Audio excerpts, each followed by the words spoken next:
Você está ouvindo o livro Eu Sou Eu, de Moacir Matos.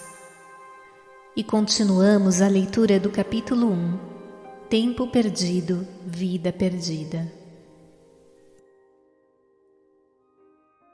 Um amigo brasileiro convidado por Sai Baba para uma entrevista, junto com um grupo de outro país, ouviu dele, do próprio Sai Baba, de inesperado, a seguinte frase: "Você está perdendo tempo."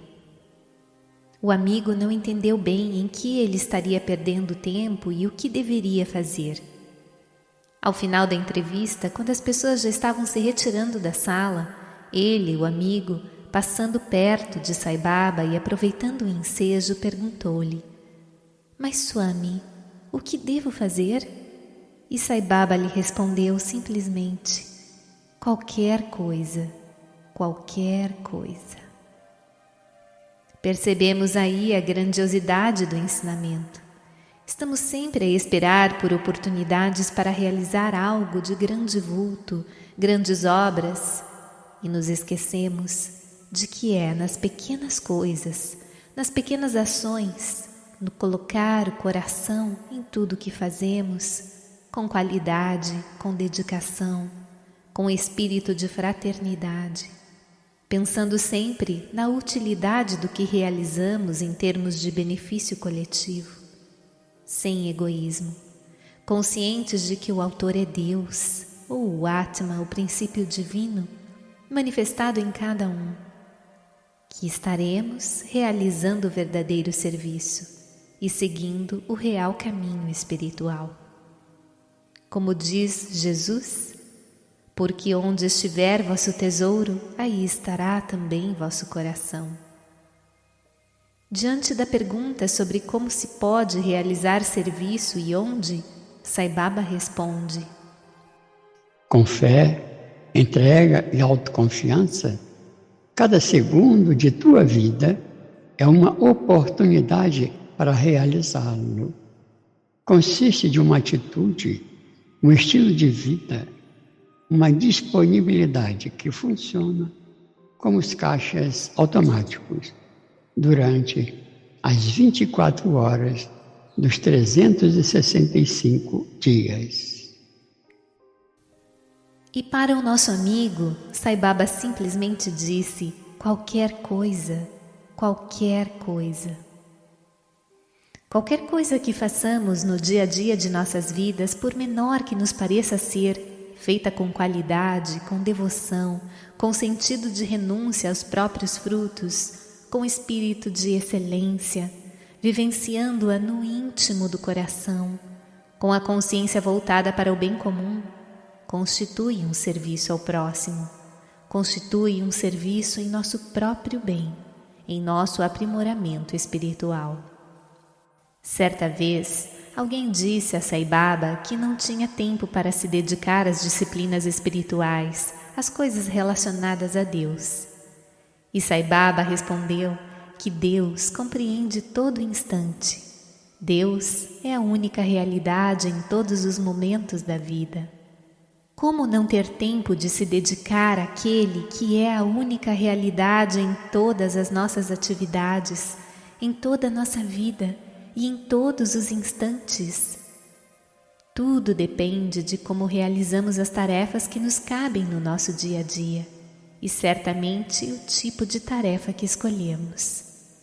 E citando ainda Sai Baba dentre muitas mensagens sobre o tema: que triste é a vida humana, preciosa como um diamante inestimável. Ela tem sido tratada como uma moeda desgastada e sem valor. De nada adianta arrepender-se depois de ter desperdiçado seu tempo sem meditar em Deus ou realizar qualquer outra prática espiritual para realizá-lo. De que vale cavar um poço em busca de água quando a casa já está pegando fogo? Iniciar a contemplação em Deus ao fim de sua vida assemelha-se a começar a cavar o poço quando o fogo já está devastando. Vocês devem se ocupar com atividades, de modo a usar o tempo e as habilidades para obter o melhor benefício. Esse é seu dever, e dever significa Deus. O estúpido e o ocioso, tamásicos, hesitarão em estar ativos pelo temor à exaustão ou ao fracasso. Os indivíduos impetuosos e emocionais, rajásicos, lançar-se-ão precipitadamente, ansiando por resultados rápidos, e se decepcionarão quando os resultados não vierem como o esperado. As pessoas com a mente equilibrada, satívicas, estarão ativas, considerando isso como seu dever. Sucesso e fracasso não perturbarão sua equanimidade. Os devotos se dedicarão à atividade como uma forma de adorar Deus. Eles oferecem os frutos de seus esforços a Deus, pois sabem que são apenas instrumentos em suas mãos.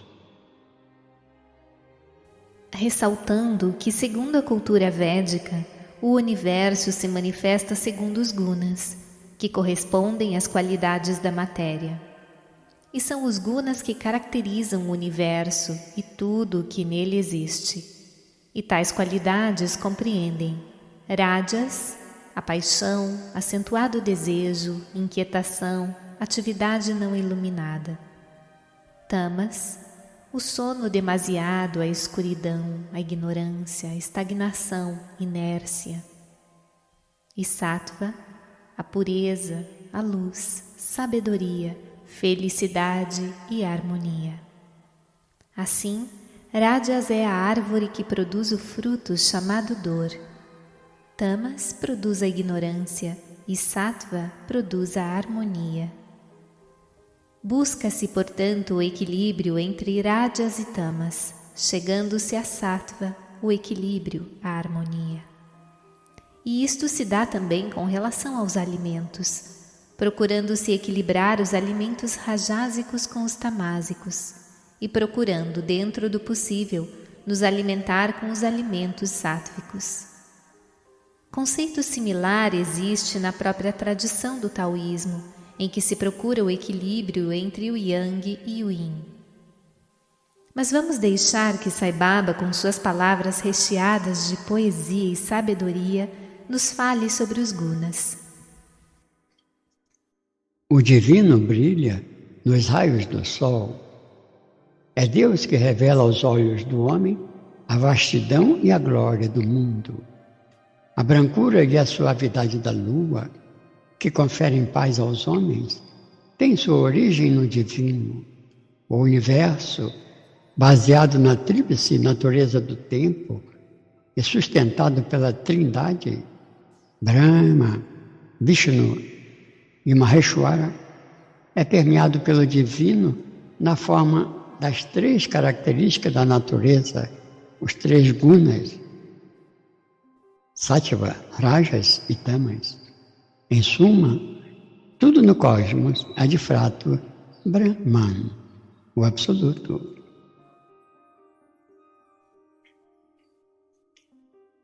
A natureza oferece um cenário maravilhoso. Ninguém é capaz de compreendê-la em sua totalidade. Seja bênção ou aflição, alegria ou tristeza, ganho ou perda, tudo vem da natureza Prakriti. Ela governa o destino de todas as criaturas. Essa natureza é formada pelos três gunas. A Trindade Divina representa esses três gunas, que correspondem pelo processo de criação, manutenção e dissolução. Todas as incontáveis experiências vividas no mundo surgem dos três gunas.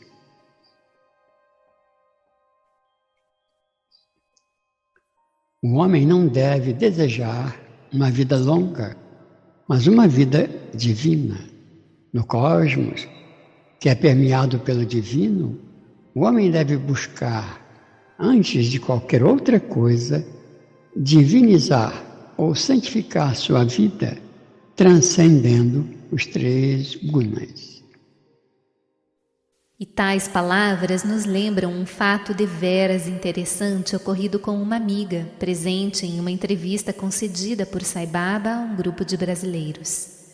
Ela estava usando um anel, sem muito valor, adquirido em uma loja de bijuterias. Sai Baba lhe pediu o anel, e bem diante dos olhos dela e de todos os presentes, dando um sopro no mesmo, transformou-o em um anel de ouro, com 3 pedras preciosas, dizendo então à nossa amiga que quando ela perdesse as 3 pedras, isso seria sinal de que ela teria conseguido o que desejava espiritualmente. O interessante é que ela desejava perder as 3 pedras preciosas porque entendera o recado, a mensagem por trás das palavras dele. As 3 pedras significavam os 3 gunas, qualidades características da matéria. Assim, quando ela perdesse as 3 pedras, ou quando perdesse o apego à matéria, teria conseguido satisfazer seus anseios espirituais. E vemos assim também que mesmo as materializações realizadas por Sai Baba têm seu sentido espiritual, possuem uma mensagem por trás, que deve ser percebida por quem as recebe. E ainda nos diz Swami, como ele também é carinhosamente tratado por aqueles que procuram seguir seus ensinamentos. Sejam gratos ao Senhor, que lhes deu o tempo, bem como as ações para preenchê-lo. Ele lhes deu o alimento, bem como a fome para saboreá-lo. Contudo, isso não os habilita a envolver-se indiscriminadamente na ação. Vocês usam uma tela para evitar os mosquitos e também se asseguram de que eles não se aprisionem dentro dela quando vão dormir. De forma semelhante, selecionem os impulsos, os motivos e os estímulos que entram em suas mentes. Afastem da mente o degradante, o aviltante e o pernicioso. Reconheçam a elevada sabedoria das Escrituras, sabedoria apurada no cadinho da experiência. O lótus, nascido no lodo e na lama, cresce através da água e ergue-se acima dela. Ele não se deixa molhar, embora a água seja o elemento que lhe dá vida. Sejam como o lótus. Sai Baba está sempre a repetir: não desperdicem tempo. Tempo significa Deus. Tempo perdido é vida perdida. E também diz: a vida humana é uma grande dádiva de Deus e deve ser valorizada como tal e usada para propósitos sagrados. E aproveitando tais palavras de Sai Baba em termos de valorização da vida e de tudo em que somos agraciados a cada instante, vem-nos um caso bem interessante ocorrido com o aclamado poeta brasileiro Olavo Bilac e que muito nos ensina. O dono de um pequeno sítio, amigo do grande poeta Olavo Bilac, abordou-o na rua. Senhor Bilac, estou precisando vender o meu sítio, que o senhor bem conhece. O senhor pode redigir um anúncio para o jornal? Olavo Bilac apanhou o papel e escreveu: vende-se encantadora propriedade, onde cantam os pássaros ao amanhecer, com extenso arvoredo, cortada por cristalinas e marejantes águas de um ribeiro. A casa banhada pelo sol nascente oferece a sombra tranquila das tardes na varanda. Meses depois, topa o poeta com um homem e lhe pergunta se havia vendido o sítio. Nem penso mais nisso, disse o homem. Quando li o anúncio e percebi a maravilha que tinha, desisti imediatamente de vender aquele paraíso. Contudo, essa valorização não deve acontecer apenas em termos de propriedades ou bens materiais de um modo geral, mas com respeito a todas as bênçãos que temos recebido ao longo de nossas vidas.